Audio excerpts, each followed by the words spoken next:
Bismillahirrahmanirrahim. Assalamualaikum warahmatullahi wabarakatuh. Alhamdulillahilladzi arsala rasulahu bil huda wa dinil haq liyudhhirahu 'alad dini kullihi wa kafa billahi syahida. Wa asyhadu an la ilaha illallah wahdahu la syarikalah iqraran bihi wa tauhida. Wa asyhadu anna Muhammadan abduhu wa rasuluhu. Allahumma shalli wa sallim ala nabiyyina Muhammadin wa ala alihi wa ashabihi ajmain, amma ba'd. Taib, Bapak Ibu yang dirahmati Allah Subhanahu wa taala, kita lanjutkan pembahasan kita dalam kitab Kashfus Syubuhat karya Syekh Muhammad At-Tamimi An-Najdi rahimahullahu ta'ala.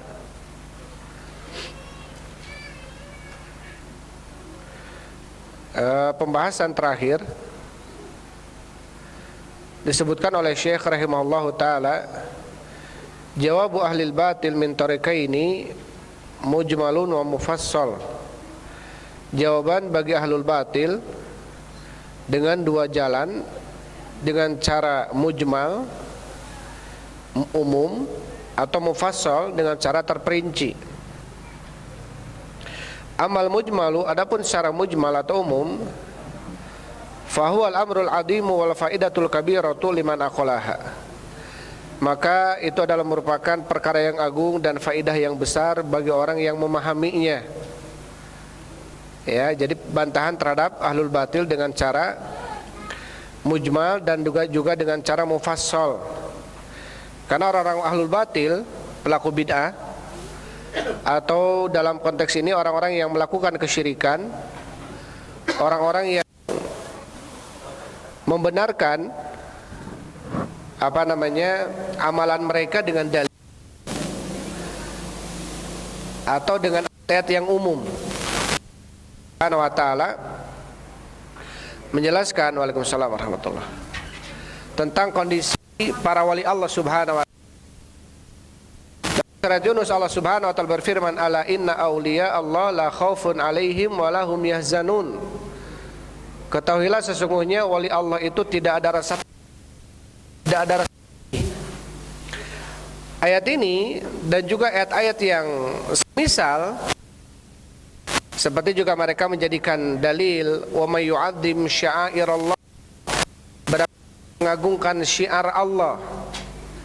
Yang mereka jadikan syiar di sini adalah salah satunya para nabi, para rasul, para ulama, para wali. Mereka jadikan syiar, sehingga yang masuk dari syiar Allah maka mereka harus diagungkan.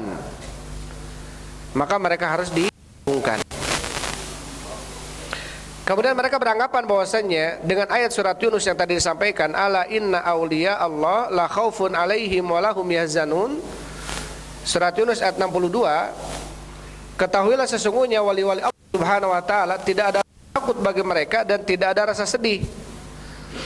Sehingga mereka mengkategorikan bahwasannya para nabi, para rasul, orang soleh, para siddiqin, para syuhada, mereka adalah wali-wali Allah Subhanahu wa taala. Sehingga ketika mereka wali mempunyai kedudukan, ya, mempunyai kedudukan dan mempunyai kehormatan di sisi Allah Subhanahu wa taala. Sehingga dengan keyakinan itu, maka kemudian apa? Mereka mendatangi wali-wali ini, ya, mendatangi wali-wali ini dengan anggapan bahwasanya wali tersebut bisa memberikan manfaat dan madarat kepada mereka, sehingga mereka menganggap ini adalah salah satu bentuk Salah satu bentuk taqarrub mereka kepada Allah dengan cara mendekatkan diri mereka kepada wali-wali yang sudah meninggal. Ya, jadi dalil yang mereka pakai ada ayatnya. Tetapi apa? Ayatnya umum, gitu ya. Ayatnya ini umum. Karena yang termasuk wali Allah Subhanahu wa ta'ala, kalau kita lihat surat Yunus ayat 62 dan ayat 63-nya, siapa yang dimaksud dengan wali Allah Subhanahu wa ta'ala? Bukan hanya para nabi, para rasul. Ya, bukan hanya orang-orang yang siddiqin dan syuhada. Siapapun mereka, orang-orang dan iman adalah wali Allah Subhanahu wa ta'ala.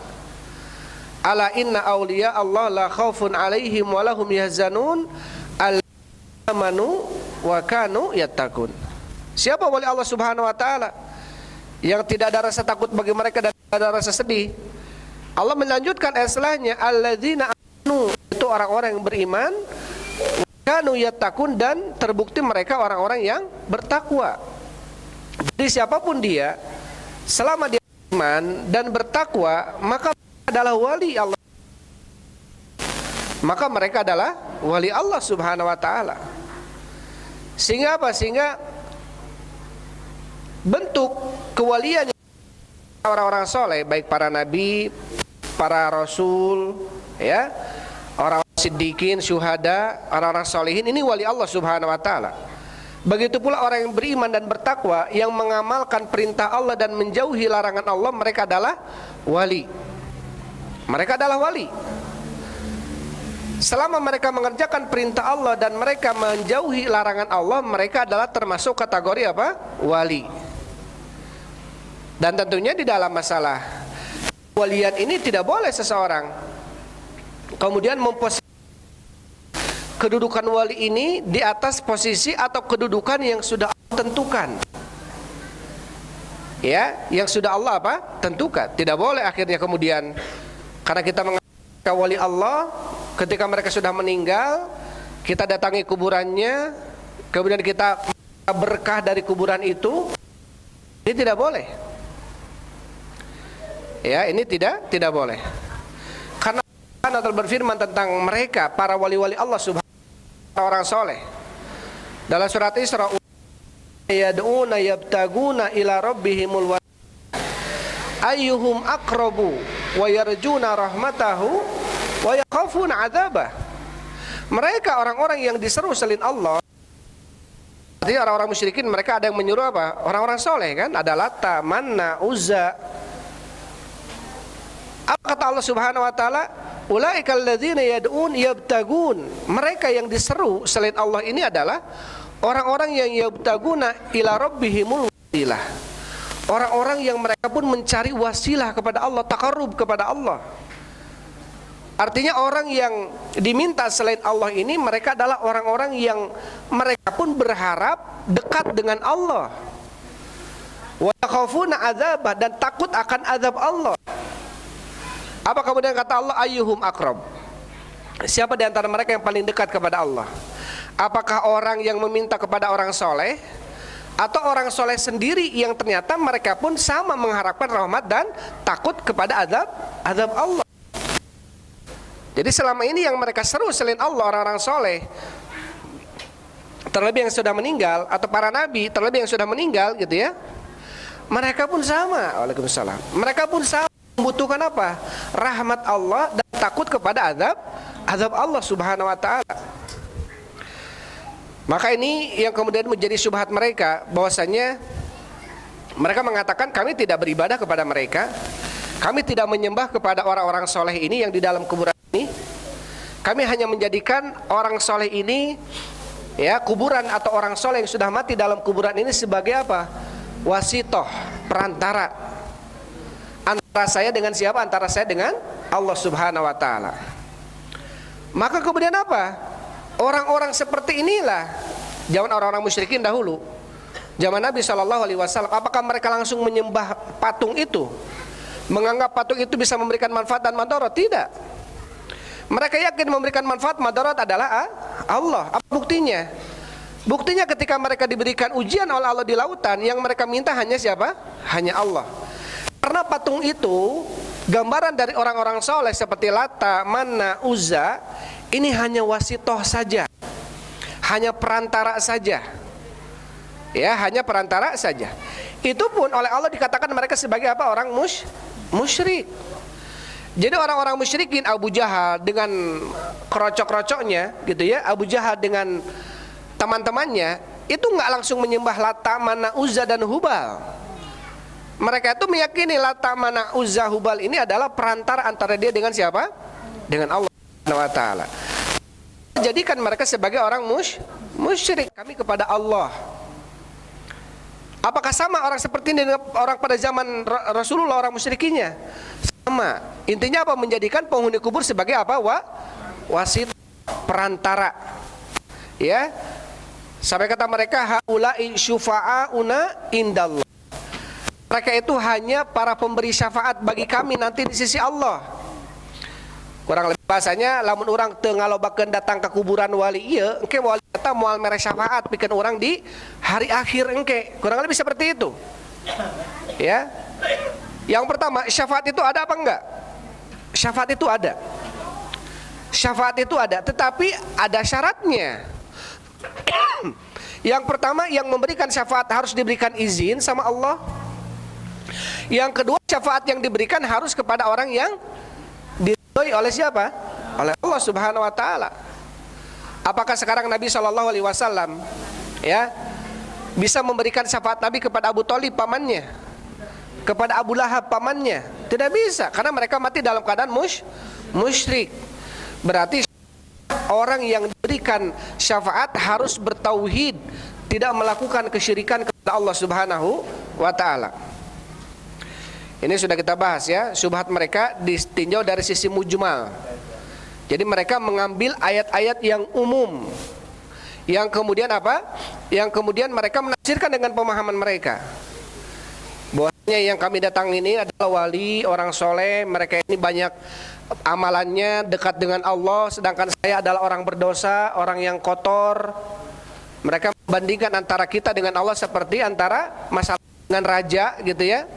Seakan-akan harus ada apa? Harus ada perantaranya, harus ada orang terdekat rajanya, aspri-asprinya, asisten pribadi misalkan.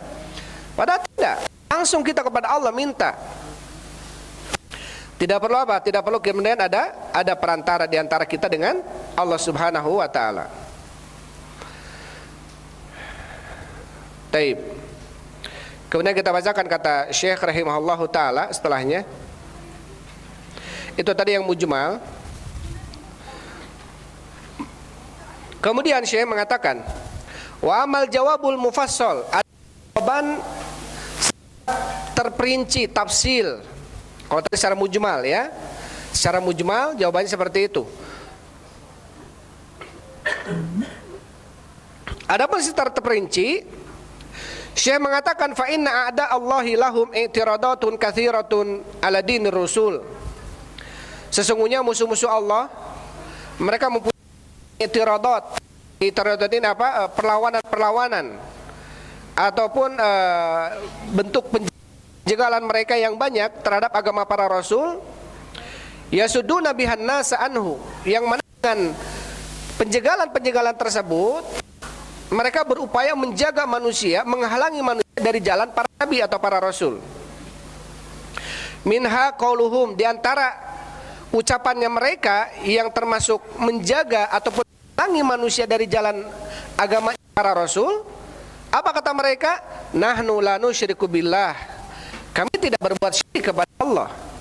Bal nashhadu annahu la yakhluqu wa la yarzuqu, bahkan kami bersaksi sesungguhnya Allah tidak bisa, sesungguhnya Allah ya la yakhluqu. Taib. Bal nashhadu, bahkan kami bersaksi sesungguhnya tidak ada yang menciptakan, wala yarzuq, memberikan rizki, wala yanfa wala yadur, tidak ada yang memberikan manfaat dan tidak ada yang memberikan madarat, illallahu, kecuali Allah saja. La syarika lahu, tidak ada sekutu baginya. Ini kami tidak berbuat syirik kepada Allah, bahkan kami yakin tidak ada yang menciptakan, menghidupkan, mematikan, memberikan rizki, memberikan manfaat dan madarat kecuali Allah, dan tidak ada sekutu, tidak ada bandingan tandingan baginya. Wa anna Muhammadan abduhu wa rasuluhu, bahwasanya Muhammad utusan Allah sallallahu alaihi wasallam, la yamliku li nafsihi naf'an wala darran. Bahkan Nabi pun tidak mempunyai bagi dirinya manfaat dan madarat. Fadlan an Abdul Qadir au ghairihi. Lebih-lebih Abdul Qadir Jailani dan selain daripada Abdul Qadir Jailani. Ini mereka mengakui ini. Kata mereka, kami yakin bahwasanya Allah adalah zat sesembahan yang perlu disembah. Tidak ada yang mampu menciptakan, menghidupkan, mematikan, memberikan manfaat dan memberikan madarat kecuali Allah. Dan kami pun bersaksi bahwasanya Nabi Muhammad tidak memiliki bagi dirinya manfaat dan madarat kecuali atas izin Allah Subhanahu wa taala. Apalagi selain Nabi Muhammad, seperti siapa? Syekh Abdul Qadir Jailani, atau ada Hallaj, ada Abdul Hadi, ada beberapa nama yang dipanggil-panggil, atau Husain sekalipun. Karena orang-orang Syiah memanggil Husain. Ya, mengambil Husain, mengambil apa? Memanggil Zainuddin Zainal Abidin, ya, atau anak-anaknya Husain ke bawahnya, ya, Imam Itsna Asyariyah, imam yang 12 itu. Yang mereka panggil-panggil, yang mereka yakini mereka ini bisa membebaskan kita dari api neraka, gitu ya. Atau seakan-akan apa? Mereka mempunyai posisi ilahiyah, ya, posisi ketuhanan. Walakin kata mereka orang musyrik, ana mudzibun, akan tetapi saya ini adalah orang yang berdosa. Ya, kata mereka, wasolihuna lahum jahun indallah. Adapun orang-orang soleh mereka mempunyai kedudukan di sisi Allah. Wa atlubu minallahi bihim, dan saya meminta kepada Allah dengan perantara mereka, dengan perantara orang-orang soleh ini. Jadi seakan-akan tadi, ya, kita sebutkan datangnya mereka ke kuburan, saya nggak meminta ke penghuni kubur. Yang saya minta adalah agar penghuni kubur ini memintakan ampun kepada Allah untuk saya. Yang saya inginkan adalah penghuni kubur ini apa? Memberikan syafaat untuk saya nanti di hadapan Allah. Ini yang mereka maksudkan. Fajawabuhu bima taqaddama, maka jawabannya dengan apa yang telah lewat. Wa huwa annal ladzina qatalahumur Rasulullah. Apa jawabannya? Yaitu orang-orang yang diperangi oleh Rasulullah pada zaman Rasulullah ketika itu. Mukirruna bima dzakarta, mereka menetapkan dengan apa yang kamu sebutkan. Artinya orang-orang musyrikin, Abu Jahal dengan teman-temannya, mereka sama meyakini bahwasanya Allah yang menciptakan, Allah yang menghidupkan, Allah yang mengatur alam semesta. Abu Jahal yakin tentang itu. Bahkan Abu Jahal yakin tidak ada yang menguasai semesta ini kecuali siapa? Kecuali Allah. Adanya terjadinya ombak besar, tsunami apapun itu, mereka yakin ini perbuatan siapa? Perbuatan Allah. Tidak ada keyakinan ini perbuatan Nyi Roro Kidul, tidak ada. Tidak ada keyakinan ini perbuatan Nyi Roro Wetan, Kaler, dan ini yakin mereka bahwasanya ini perbuatan Allah saja. Sehingga apa kata Allah? Ya, wa idza massakum dhalla man tad'una illa iya. Ketika menimpa kepada mereka orang musyrikin di lautan, tidak ada yang mereka minta kecuali siapa? Kecuali Allah. Yang mampu menyelamatkan itu, ya, hanya siapa? Hanya Allah Subhanahu wa taala. Katakan kepada mereka, kata Syekh, bahwasanya orang-orang musyrikin yang diperangi oleh Rasulullah sama. Mereka meyakini bahwasanya Allah yang menciptakan, menghidupkan, mematikan, mengatur alam semesta ini. Bahkan apa? Wa mukirruna ana awthanahum la tudabbiru syai'an innama aradul jah wasyafa'ah. Bahkan orang-orang musyrikin dahulu pun sama. Ya. Mereka meyakini bahwasanya patung-patung yang mereka sembah selama ini, mereka yakini tidak bisa memberikan mengatur, tidak bisa yudabbir syai'an, tidak bisa mengatur sesuatu. Masalah rizki, masalah apapun itu, tidak. Wa inna ma'aradu, dan sesungguhnya yang mereka inginkan adalah al-jah wa syafa'ah, kedudukan dan syafaat. Ya, sudah kita bahas siapa Lata, siapa Manna, siapa Uzza. Ya, siapa yang Wadan, Suwa, Yaguth, Ya'uq, dan Nasro. Mereka ini orang-orang soleh dulunya. Kemudian dibuat patung, kemudian disembah patungnya. Ya, kenapa? Karena mereka meyakini bahwasanya orang soleh ini mempunyai kedudukan di sisi Allah. Betul, dalam Islam kita harus menghormati mereka orang soleh. Betul, dalam Islam kita harus memuliakan mereka. Tetapi bentuk pemuliaan kepada mereka harus dengan cara-cara yang telah ditetapkan oleh syariat. Allah dan Rasulnya. Tidak boleh melebihkan dari itu, ya. Tidak boleh kemudian kita mengangkat kedudukan mereka di atas kedudukan yang telah Allah tetapkan untuk mereka. Meyakini mereka mengetahui yang gaib misalnya. Ya, kiai ilma bisa ngadamangkeun. Kiai ini mah tahu apa yang terjadi, yang akan terjadi dan lain sebagainya. Ini berarti apa? Meyakini bahwasanya orang-orang soleh ini mempunyai tugas daripada tugas Allah, yaitu apa? Mengetahui apa yang akan terjadi. Padahal itu hanya diketahui oleh siapa? Oleh Allah Subhanahu wa taala. Jadi orang musyrikin dahulu pun sama. Maksudnya apa? Tidak meyakini patung-patung yang mereka sembah ini bisa memberikan sesuatu kepada mereka. Hanya saja mereka mendatangi patung-patung itu karena mereka menginginkan kedudukan dan syafaat. Waqra' alaihi ma dzakarallahu fi kitabihi wa waddahahu. Bacakan kepada mereka apa yang telah Allah sebutkan dalam Al-Qur'an dan Allah telah jelaskan. Itu apa? Tentang kondisi mereka. Ya, orang-orang musyrikin yang menjadikan patung-patung tersebut sebagai wasitoh ataupun sebagai perantara. Menjadikan mereka sebagai perantara saja tidak boleh, apalagi yakin, ya, keris yang selama ini kita bawa bisa memberikan kelancaran usaha. Apalagi yakin batu ali yang kita pakai selama ini bisa memberikan kelancaran usaha, menyembuhkan penyakit dan lain sebagainya. Orang-orang musyrikin dulu saja yang melancarkan usaha adalah Allah. Hanya patung-patung itu adalah perantara saja. Kalau orang-orang sekarang meyakini, gitu ya, isim yang mereka bawa, keris yang mereka pakai, batu ali yang mereka bawa ketika berdagang bisa memberikan kelancaran usahanya, ini lebih syirik. Ini bisa jatuh kepada kesyirikan yang lebih besar, ya, bahaya. Maka apa kata Syekh? Bacakan kepada mereka ayat-ayat Allah Subhanahu wa taala. Fa in qala hadhil ayat nazalat fi man ya'budul asnam. Apabila dia orang musyrik itu mengatakan adapun ayat ini adalah turun terhadap orang yang menyembah patung, kaifa taj'aluna solihina mitsala asnam, kata mereka, bagaimana kamu menjadikan orang-orang soleh ini seperti patung? Am taj'aluna al-anbiya asnaman, atau kalian menjadikan para nabi sebagai patung? Fajawabuhu bima taqaddam, maka jawabannya seperti yang telah lalu. Sama, ya, orang musyrik dahulu pun menjadikan patung-patung tersebut adalah gambaran orang soleh. Mereka meyakini bahwasanya orang soleh ini mempunyai kedudukan. Sama seperti kalian, bahkan kalian lebih dahsyat, bahkan kalian lebih parah kalau begitu. Menjadikan batu ali, keris yang bisa memberikan kelancaran usaha. Kalau orang-orang dulu, orang-orang musyrikin, gitu ya, menjadikan itu sebagai perantara saja, itu pun tidak boleh. Keyakinan itu pun tidak boleh. Apalagi kalau meyakini bahwasanya keris, batu ali, apapun itulah, ya, bisa melancarkan dan menyempitkan usaha kita, maka ini jelas-jelas syirik besar. Yang kalau seseorang tidak taubat darinya dan mati di atas keyakinan itu, dia selama-lamanya di dalam neraka dan tidak akan diampuni oleh Allah Subhanahu wa taala. Tidak akan diampuni oleh Allah Subhanahu wa taala. Karena Allah Subhanahu wa taala berfirman, "Innallaha la yaghfiru an yushraka bihi."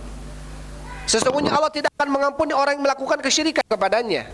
Wa yaghfiru ma duna dzalika liman yasha. Dan Allah akan mengampuni dosa di bawah itu, yaitu di bawah kesyirikan bagi yang Allah kehendaki.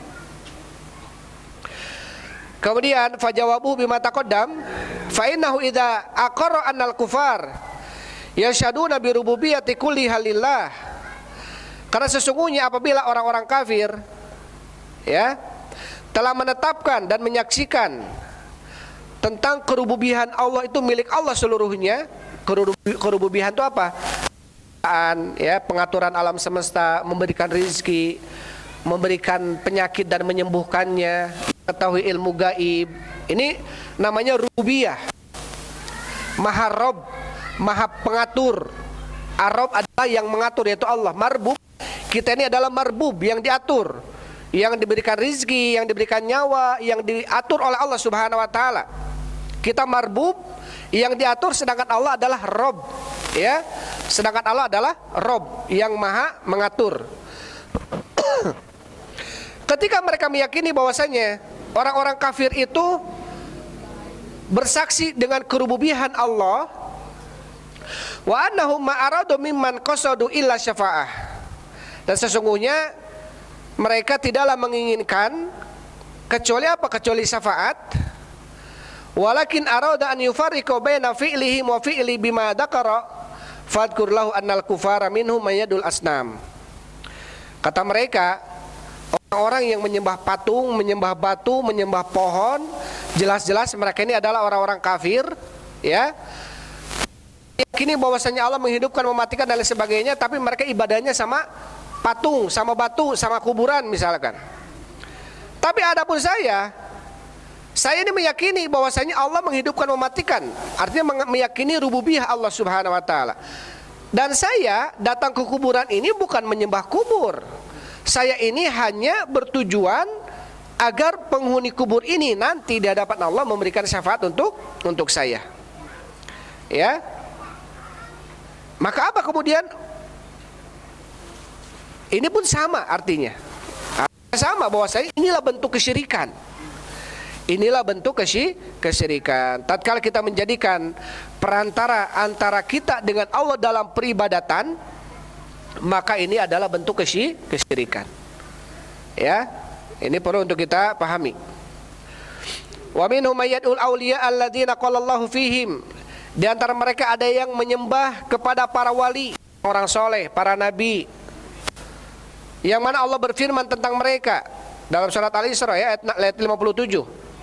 Ulaika alladzina yad'un yabtaguna ila rabbihimul wasilah ayyuhum aqrab. Mereka, ya, orang musyrikin yang menyembah kepada patung orang-orang soleh, kepada patung para nabi, kepada patung orang-orang siddiqin, syuhada. Yabtaguna ila rabbihimul wasilah. Mereka pun dalam kondisi mengharapkan apa? Taqarrub kepada Allah. Ya, sebab untuk bisa lebih dekat kepada Allah. Ayyuhum aqrab. Siapa di antara mereka yang paling dekat kepada Allah? Artinya orang-orang soleh yang selama ini orang musyrikin minta gitu ya. Kita datang ke kuburan orang soleh, ke wali fulan. Kita datang ke wali fulan tujuannya agar wali fulan ini memberikan syafaat untuk kita di hadapan Allah, atau kita datang ke wali fulan ini agar kita merasa khusyuk ibadahnya di depan kuburan wali ini. Ada yang seperti itu. Agar taqarrub kepada Allah, mendekatkan diri kepada Allah. Padahal apa kata Allah? Orang yang di dalam kuburan ini, siapapun dia, mau para nabi, para rasul, wali, orang soleh pun, mereka pun sebetulnya apa? Mencari taqarrub kepada Allah, berharap dari rahmat Allah dan takut dari azab Allah Subhanahu wa taala. Maka kata Allah, ayyuhum aqrab. Kira-kira siapa yang paling dekat di antara mereka kepada Allah? Orang musyrik yang minta kepada orang soleh, atau orang soleh sendiri yang justru berharap rahmat Allah dan takut kepada azab Allah Subhanahu wa taala. Kemudian wayad'una Isa ibn Maryam wa ummuhu. Mereka menyeru kepada Nabi Isa ibnu Maryam dan ibunya.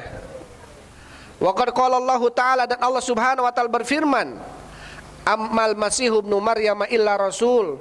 Tidaklah Masih ibnu Maryam, Nabi Isa, illa rasul, kecuali hanya rasul, utusan. Qad khalat min qablihi rusul.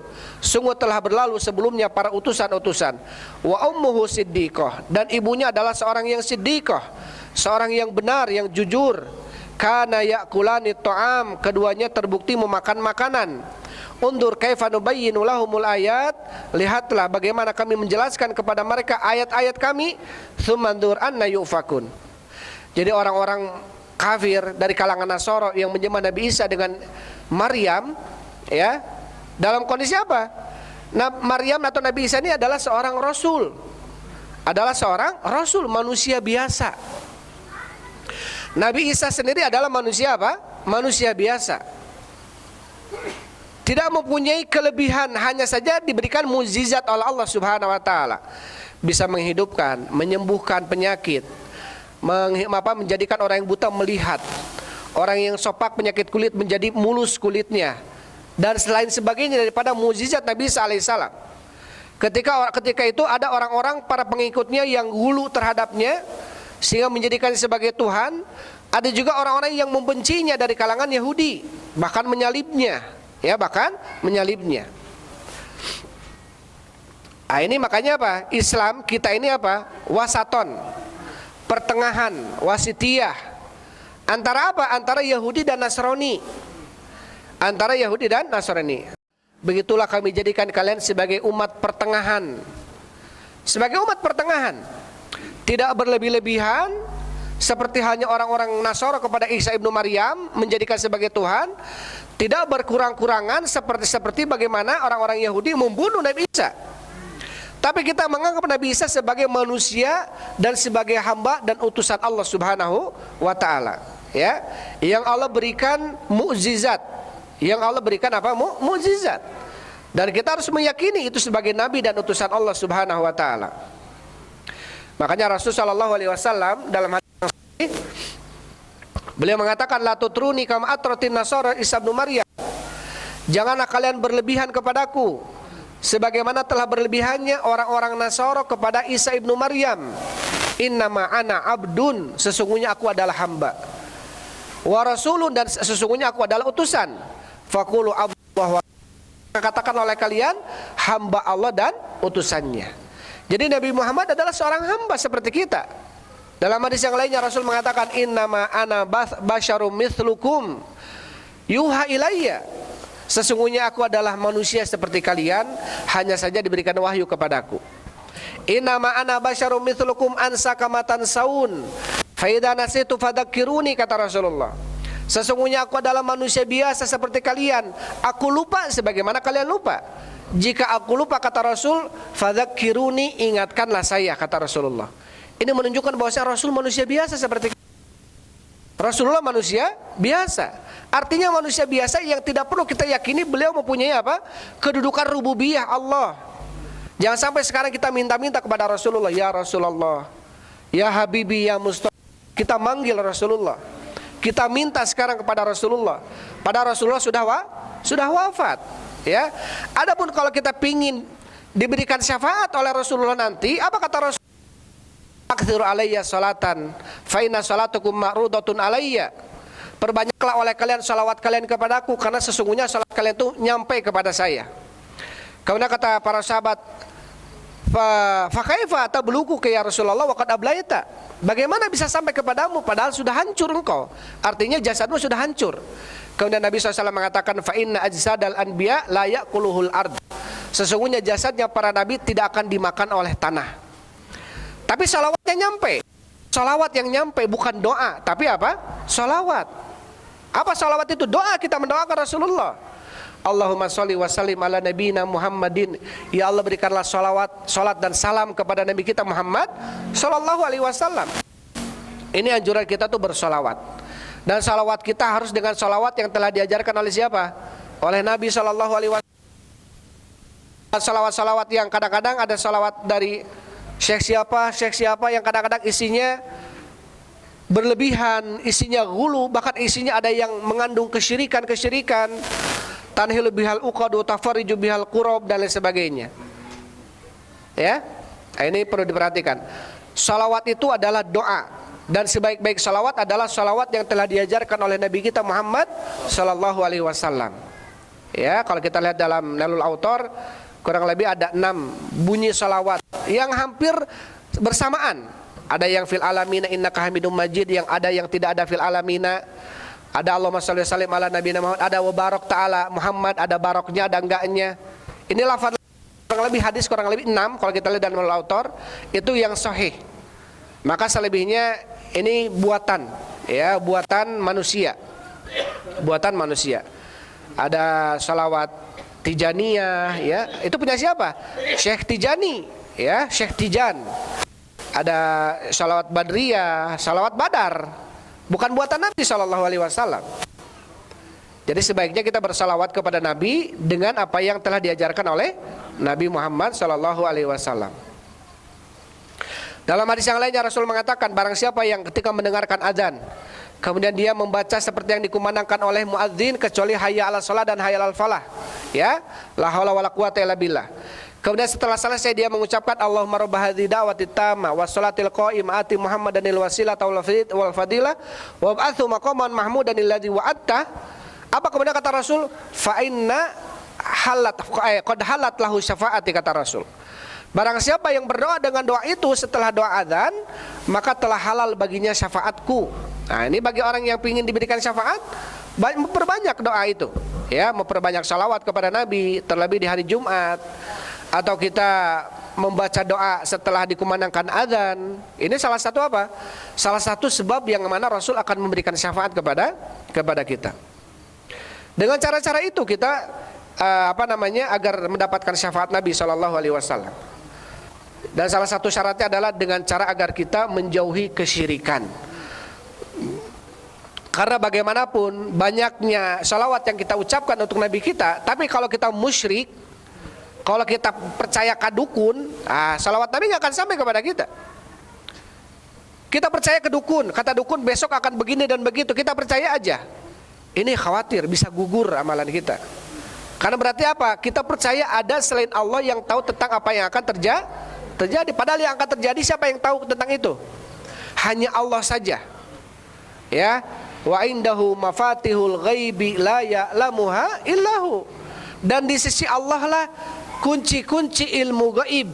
Tidak ada yang mengetahui kecuali siapa? Kecuali Allah Subhanahu wa taala. Taib.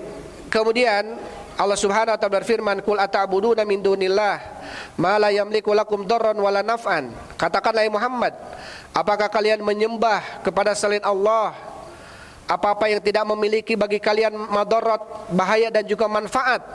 Wallahu huwal samiul alim, dan Allah dialah zat yang maha mendengar lagi maha mengetahui.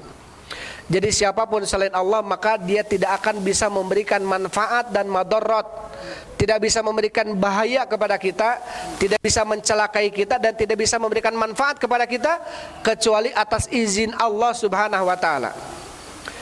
Hal ini diajarkan oleh Rasul kepada Ibnu Abbas yang masih kecil. Ketika itu dibonceng Ibnu Abbas oleh Rasulullah, dan dikatakan oleh Rasul, ya gulam, wahai anak kecil. Rasul berarti Ibnu Abbas masih kecil ketika itu, mengatakan sekitar 8 tahunan. Ketika dibonceng di atas keledainya, Rasul, ya gulam, wahai anak, saya akan mengajarkan kepadamu beberapa kalimat. Ihfadillah yahfadka, ihfadillah tajidhu tujahaka. Banyak sekali. Yang terakhir apa? Salah satunya wa'lam, bahwasanya seluruh manusia lawi jitamau ala ayanfa'uka bi syai'in lam yanfa'uka illa bi syai'in qad kataballahu lak. Ketahuilah kalau seandainya manusia seluruhnya yang ada di dunia ini ingin memberikan manfaat kepadamu, maka mereka tidak bisa memberikan manfaat kecuali dengan apa yang telah Allah tetapkan untukmu. Wa in jitamau ala ayadurruka lam yadurruka illa bi syai'in qad kataballahu alaik. Dan apabila mereka bersepakat, seluruh dunia ini manusia dengan jin sekalipun sepakat mereka mau mencelakakan kita, maka apa kata Rasul? Lam yadurruka, mereka tidak bisa mencelakaimu kecuali dengan apa yang telah Allah tetapkan untukmu. Artinya apa? Selain Allah Subhanahu wa taala tidak ada yang mampu memberikan apa? Manfaat dan madarat. Hanya Allah saja. Hanya Allah saja. Rasul pun demikian. Kalau tidak diizinkan oleh Allah tidak bisa memberikan manfaat dan madarat. Buktinya apa? Ketika Nabi SAW turun surat Asy-Syu'ara, Taib, wa andir ashiratakal aqrabin, peringatkanlah orangmu wahai Muhammad kerabat-kerabatmu yang terdekat. Jadi ayat ini perintah dari Allah kepada Rasulnya untuk berdakwah kepada kerabat dulu yang dekat sebelum kepada kerabat yang jauh. Maka dipanggil semuanya oleh siapa? Oleh Rasul sallallahu alaihi wasallam. Dipanggil ya keluarga-keluarga Rasul sallallahu alaihi wasallam, ya Abbas ibn Abdul Muttalib, ya Safiyah ta'amati Rasulillah sallallahu alaihi wasallam. Dipanggil seluruh paman-paman dan bibinya. Yang terakhir, ya Fatimah binti Muhammadin, wahai Fatimah anaknya Muhammad, salini mimali la ugni anki minallahi syai'an. Mintalah kepadaku hartaku, aku tidak bisa memberikan kepadamu sesuatu dari Allah Subhanahu wa taala. Artinya apa? Ketika Allah menghendaki ini, aku tidak bisa apa-apa gitu. Ini semuanya adalah milik Allah Subhanahu wa taala. Baik. Sedikit lagi ya. Wadkur lahu qauluhu ta'ala, wadkur lahu qaulahu ta'ala, dan ingatkanlah, bacakanlah kepadanya, kepada orang musyrik itu, firman Allah Subhanahu wa taala, wa yauma yahsyuruhum jami'an, pada hari di mana Allah mengumpulkan mereka seluruhnya. Tsumma yaqulu lil malaikati, kemudian Allah berfirman kepada malaikatnya, aha ulai iyyakum kanu ya'budun, apakah mereka orang-orang musyrikin ini mereka menyembah kalian dahulu? Kemudian kata para malaikat, qalu subhanaka anta waliyuna min dunihim. Malaikat mengatakan, maha suci engkau, engkau adalah wali kami selain mereka. Balkanu ya'budunal jinna, akan tetapi mereka adalah menyembah jin. Aktsaruhum bihim mu'minun, kebanyakan mereka percaya kepada jin. Wa qaluhu subhana, dan firman Allah Subhanahu wa taala, wa idz qala Allahu ya Isa ibn Maryam anta qulta lin-nasi ittakhiduni wa ummi ilahaini min dunillah. Ketika Allah berfirman kepada Nabi Isa, wahai Isa ibnu Maryam, apakah engkau berkata kepada manusia, jadikanlah saya dan ibu saya dua sesembahan selain Allah? Qala subhanak, Nabi Isa mengatakan, maha suci engkau, ma yakunu li an aqula ma laysa li bihaq, tidak pantas bagiku untuk berucap sesuatu yang bukan hakku, ya, karena ibadah hak Allah, bukan hak saya. In kuntu qultuhu, apabila aku telah mengucapkannya, faqad alimtah, maka engkau tahu itu ya Allah. Ta'lamu ma fi nafsi wa la a'lamu ma fi nafsik, engkau mengetahui apa yang ada dalam diriku dan aku tidak mengetahui apa yang ada padamu. Innaka anta allamul ghuyub, sesungguhnya aku adalah zat yang maha mengetahui perkara yang gaib. Taib. Itu ayat-ayat yang bisa dibacakan, bisa kita sampaikan, bisa kita jadikan bantahan kepada mereka, ya, bahwasanya yang mereka jadikan selama ini sebagai perantara, gitu ya. Saya datang ke kuburan, saya bukan penyembah kubur, saya yakin yang harus kita ibadahi adalah Allah. Adapun penghuni kubur ini karena dia orang soleh, maka saya datang ke kuburan ini agar orang soleh ini bisa memberikan syafaat nanti kepada saya di hadapan Allah, ya. Dan agar apa? Agar mendekatkan diri saya kepada Allah, gitu ya. Karena dia ini orang dekat dengan Allah. Maka ini sama seperti hanya orang-orang musyrikin pada zaman Rasulullah. Ya, mereka dikatakan oleh Allah sebagai orang musyrik adalah orang yang menjadikan patung-patungnya itu sebagai apa? Perantara antara mereka dengan Allah Subhanahu wa taala. Jadi sama gitu kondisinya. Taib. Itu saja ya yang bisa kita sampaikan karena sudah adzan. Sampai kepada ayat surat Al-Maidah ayat 116. Wallahu a'lam bishawab. Walhamdulillah. Wassalatu wassalamu ala Rasulillah. Subhanakallahumma rabbana asyhadu an la ilaha illa anta astaghfiruka